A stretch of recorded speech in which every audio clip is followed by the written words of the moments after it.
It's a 1988 Nova trawler. She's 36 feet and about 450 square feet given all the different spaces. Since it's a powerboat and it's a trawler, there's just so much vertical space, so it feels a bit bigger than it actually is. It's just all light all the time. There's so much natural light that's able to come in. There's 2 bedrooms. There's the V-berth up front and then the aft room in the back. And there's 2 bathrooms, so much bigger than my San Francisco apartment for sure. Even my kitchen table folds down into a bed, so if I have guests come, there's a place for them there as well. When I moved, I got rid of all my furniture. I got rid of a ton of clothes. I've learned you can live with a lot less.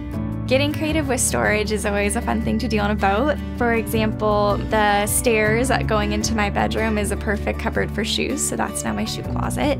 And then in my bedroom, there's just cabinets all around, so I've been able to really utilize a lot of the space for clothes, and kind of under every surface that you see, chances are there's blankets or sheets or towels hidden under there. A lot of the countertops, you'll lift them up and there's really great storage underneath. I have a little boxer that's perfectly shaped for my 2 boxes of tea. I've never really had my own kitchen to make really into my own space, so it's been really, really fun transforming that and figuring out what I need and how to make the most out of all the little hooks and nooks and crannies that are in there. Not a designer myself, so using Houzz was really, really great to get awesome ideas about kind of pillows and how to make the best use of small spaces.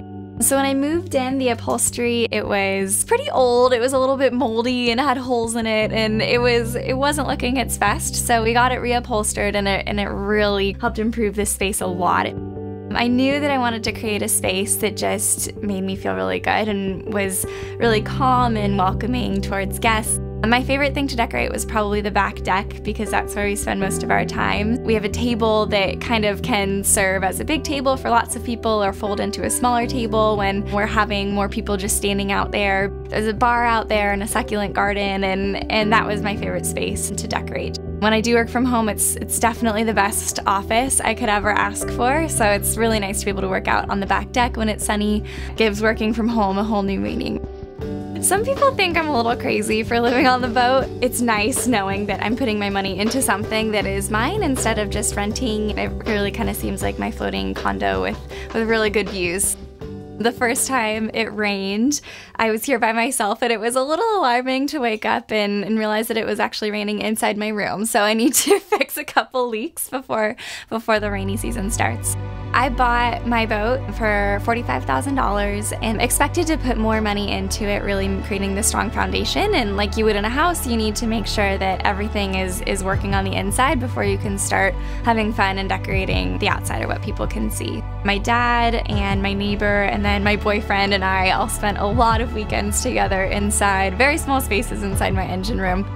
I have a lot to learn, and it can be a little bit intimidating sometimes, but I'm really lucky that the people around me are so knowledgeable and they're always willing to help out. Kind of the first thing that anyone says once they find out I'm a liveaboard is, well, let me know if you need anything, I'm just right down the docks. I love the community a lot. There's really kind of all ages here. There's about 40 to 50 of us who live aboard on our boats. And there's families with kids and people later in life who have sailed all over the world and just have the most amazing stories. Living this close to my sister is really fun. We never would have imagined that we'd both end up in the same spot, really. I can see her boat. It's actually in the same slip as mine, 4 docks away, so our boats face each other. It's actually pretty ridiculous. The best way to get to her boat is to kayak, so it's pretty fun to kayak over to see her and her boyfriend for after work and to go visit. My parents were boaters when they were young. They had a Catalina 30 out of Rhode Island, so they've spent all their weekends on their boat. Then once we came out to California, they got a sailboat and started exploring the bay, just kind of fell in love with this area. Evening is hands down the best. Sunsets here, especially this time of year, they happen right off the back deck, so it's perfect. I think the main thing I love is just how connected it is to the outdoors. I mean, when it's high tide or low tide, you know it because it really makes a difference. And when it's windy, that affects how I'm gonna sleep that night. So it's definitely not all glamorous, but I love that there's just so much nature everywhere. Like anytime you look outside, there's gonna be birds or sea lions or fish jumping, and it's just really cool to be able to kind of have that so intertwined with life. it's unbeatable in my opinion.